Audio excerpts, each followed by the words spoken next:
na Alvin. Akiwa amebeba vitu mbalimbali, akashusha pumzi ndefu mbele ya mlango wakati akiingiza namba za siri za kufungulia geti.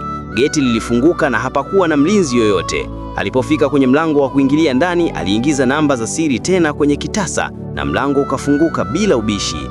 Tabasamu la kirafiki lilienea usoni mwake wakati anapaza sauti na nguvu na kuita, "Charlie, Charlie, ujambo, Charlie?" Miau! Sauti ya paka ikampokea Lisa. Kwa mshangao, Lisa alipepesa macho na kuita tena, "Charlie." Charlie alikuwa ni paka mnene mwenye mwili mweupe na masikio mepesi ya weusi na weupe. Alionekana akiwa amelala kwenye kochi kivivo. Alitoa sauti nzuri kwenye sebuli tulivu, "Miau." Lisa akaduaa.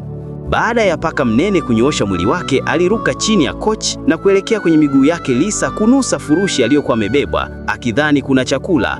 Alipoona hakuna kilichomvutia, Charlie alirudi kwenye kochi na kulala juu yake kiburi. Lisa akakosa lala kusema. Alvin alipaswa kumweleza hili mapema. Alikuwa ametumia muda mwingi kuhangaikia kuwa mama wa kambo, sasa amekutana na paka badala ya mtoto wa kiume aliyemtaraji. Alichoka. Licha ya hayo, paka huyo mwenye manywesi safi alipendeza na kumvutia.